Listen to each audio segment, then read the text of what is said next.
امام کائنات کی زندگی پڑھی اللہ کے رسول نے، وہ عمل اس دنیا میں بتائے جو آپ کو جنت کے قریب کر دیتے۔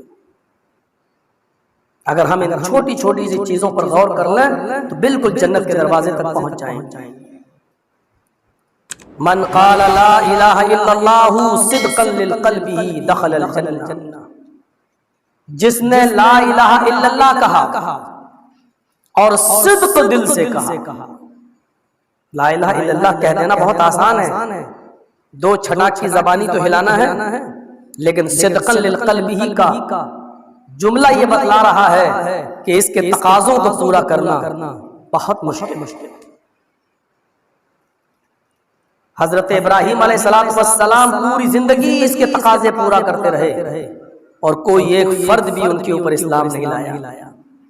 اسماعیل تو ان کے بیٹے تھے، ہاجرہ اور سارہ تو ان کی بیوی تھی، حضرت لوط علیہ السلام تو ان کے بھتیجے تھے، ان کو چھوڑ دیجیے۔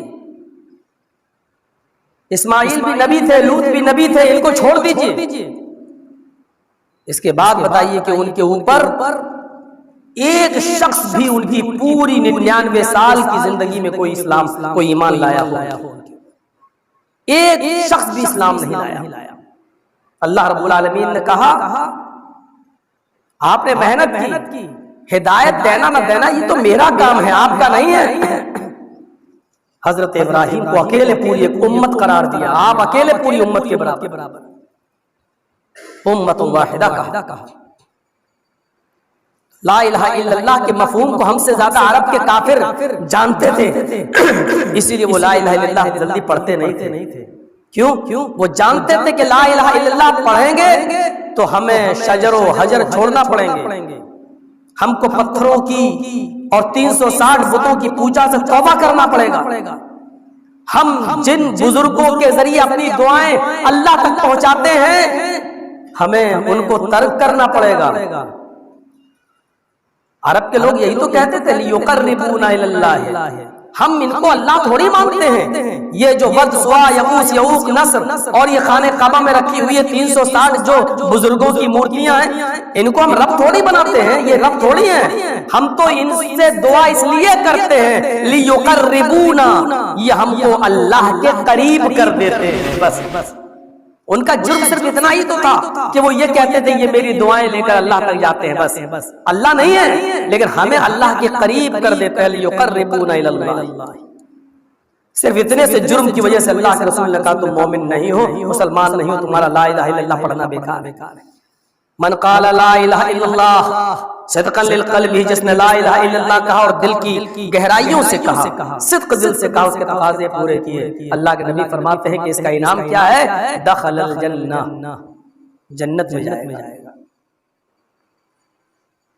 دوسری حدیث بخاری کی، من مات لا یشرک باللہ شیئا دخل الجنہ، جس کی موت اس حال میں آئی کہ وہ اللہ کے ساتھ کسی کو شریک نہیں کرتا تھا، جس کی موت اس حال میں آئی کہ اس نے اللہ کے دربار کو اور اللہ کے در و دیوار کو چھوڑ کر کہیں اور کسی اور چوکھٹ پر سوال کرنے کے لیے نہیں گیا، جس کی موت اس حال میں آئی کہ اس کے گلے میں کوئی تعویذ، کوئی گنڈا، کوئی منتر اس کے گلے میں نہیں تھا، جس کی موت اس حال میں آئی دخل الجنہ، وہ اللہ کے ساتھ کسی کو شریک نہیں کرتا تھا، وہ جنت کے اندر داخل ہوگا۔ من کان آخر کلامہ لا الہ الا اللہ دخل الجنہ،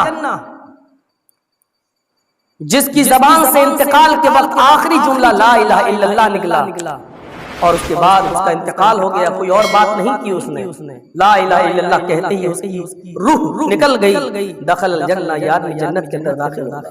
یہ لا الہ الا اللہ وہی کہہ پائے گا آخری وقت میں جو اس کے تقاضے کو اپنی پوری زندگی میں پورا کرتا رہا، جس نے اس کے معنی اور مفہوم کو سمجھا۔ لا زبان سے کہہ بھی دیا لا الہ تو کیا حاصل، دلو زبان مسلمان نہیں تو کچھ بھی نہیں۔ لا الہ الا اللہ کا ورد کرنا بہت آسان ہے، اس کے تقاضوں کو پورا کرنا بہت مشکل۔ مسند احمد کی اس روایت کو اٹھاؤ کہ دو لوگ